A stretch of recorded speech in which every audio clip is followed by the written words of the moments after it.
Hello everyone, আসসালামু আলাইকুম।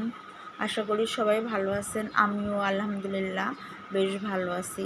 তো এই যে স্কুল থেকে এসেই আগে আমি গ্যাসের চুলায় মাছ ভাজি করতে দিয়ে এসেছি।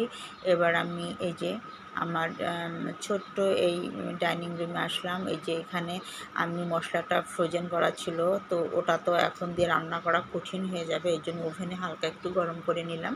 নিয়ে তারপরে এই যে দেখতেছেন মাছ ভাজি হচ্ছে, গরম করে নিলাম যাতে মশলাটা উঠানো যায়। তো আমি আজকে রান্না করব হচ্ছে এই যে পটল, আলু আর রুই মাছ দিয়ে একটু ঝোল করব। আর সকালে রান্না করে রেখে গেছিলাম ভাত আর হচ্ছে ডাল চচ্চড়ি। তো আজকে এটাই সিম্পল খাওয়া দাওয়া। তো সকালে রান্না করার সময় ছিল না, তাই স্কুল থেকে এসে আজকে রান্না করতেছি। তো এই যে আমি সব মশলাটা একটু পানি দিয়ে ভালো করে কষিয়ে নিলাম।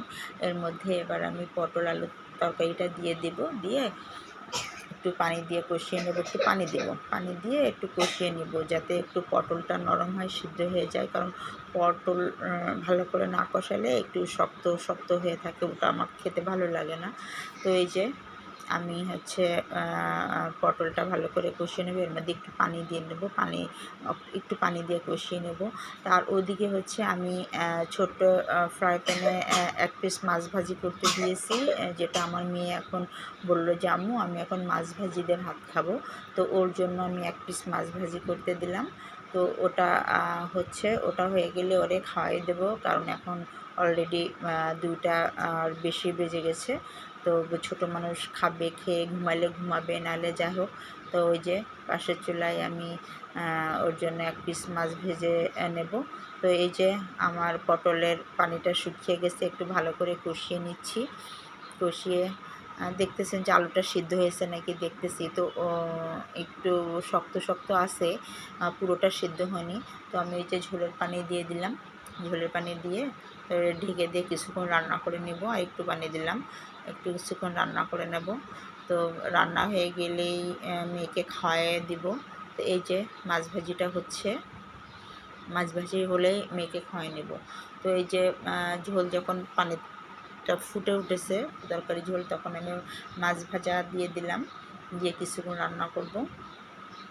রান্না করার পরে তারপরে তো আমিও খেয়ে নেব, খেয়ে একটু রেস্ট করতে পারি নাকি দেখব, কারণ অনেক কষ্ট হয়ে যায় এই সময় এসে রান্না করা।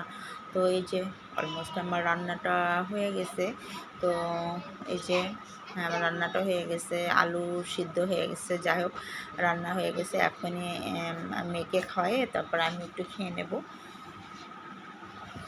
তো এই যে আজকে সকাল 8টা থেকে আমাদের স্কুল শুরু হয়েছিল, একেবারে 1টা 20 মিনিট পর্যন্ত, তারপর ওইখান থেকে আসতে সময় লাগে। তো এই যে আমি আমার মেয়েকে খাওয়াই নিচ্ছি, খাওয়াই নিয়ে তারপরে আমিও খেয়ে নেব। এই যে আমার মেয়ে তো নিজে হাতে তুলে খেতেই চায় না, খেতে দিলেও সে খায় না, অল্প একটু খেয়ে রেখে দেয়। এই জন্য কষ্ট হলে আমি একটু নিজে খাওয়াই দিই। তো এই যে এবার আমি খেয়ে নিচ্ছি। আমি এই যে ডাল চচ্চড়িটা নিছি, আর তারপরে একটু পটলের তরকারি নিয়ে খেয়ে নেব।